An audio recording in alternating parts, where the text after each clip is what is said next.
Nah, kalau kemarin kita sudah bahas untuk kosakatanya ya, beberapa kata kerja yang sudah saya sampaikan pada materi.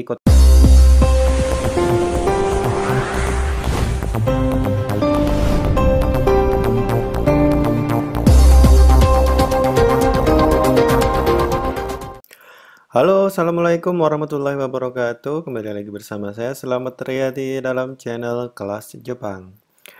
Pada pembahasan kali ini saya mau bahas melanjut ya untuk pola kalimat N5-nya, dan ini saya ambil dari buku Minna no Nihongo bab 4, dan kita sudah masuk di bab perkenalan untuk kata kerja ya. Kalau tiga bab pertama itu belum ada kata kerja.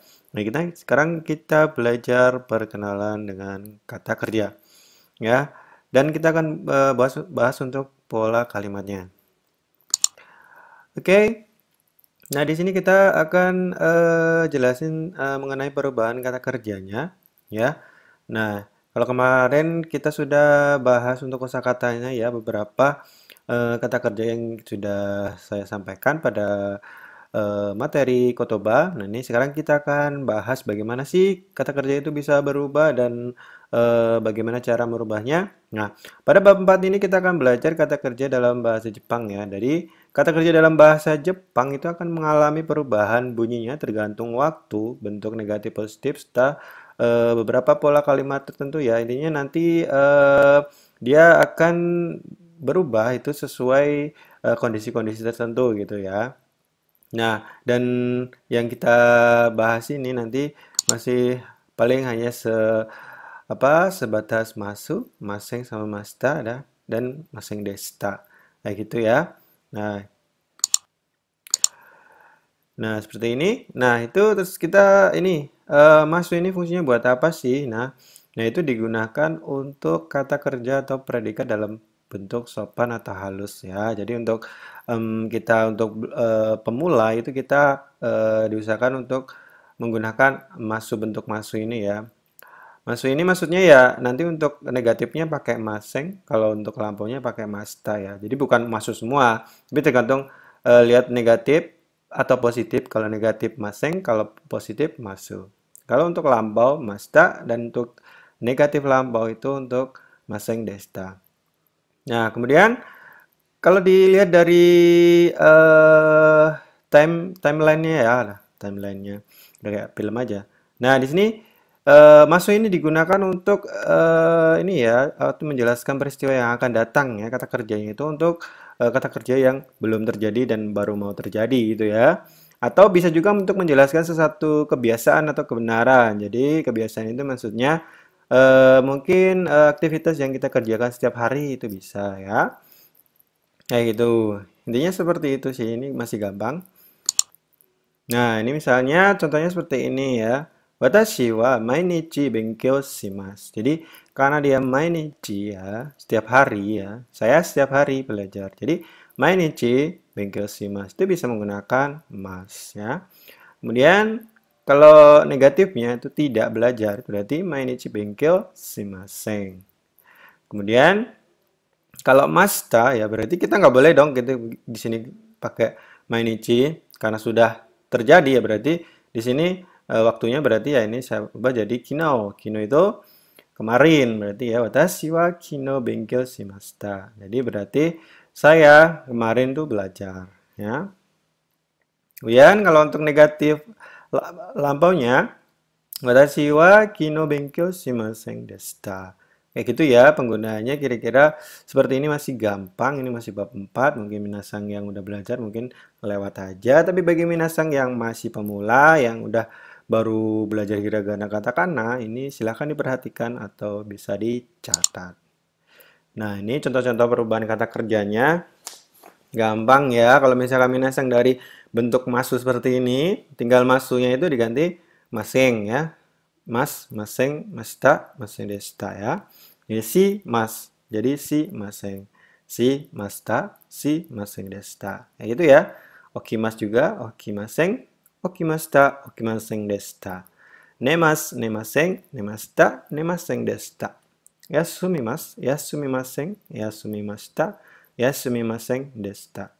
Warimaseng, warimasta, warimaseng desta. Nah, kemudian di sini ada ya dalam buku Minano Nihongo itu bab 4 ini ada nani nani ka ya. Ini partikel ka ini fungsinya untuk apa sih? Yaitu untuk menyatakan kalimat tanya menggunakan akhiran ka pada kalimat bahasa Jepang.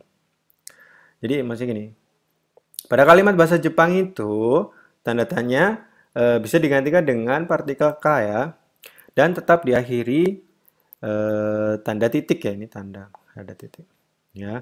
Jadi kalau dalam bahasa Jepang itu boleh nggak pakai tanda tanya untuk kalimat tanya, tapi dia menggunakan partikel ka ini kemudian diakhiri dengan tetap diakhiri dengan tanda titik ya.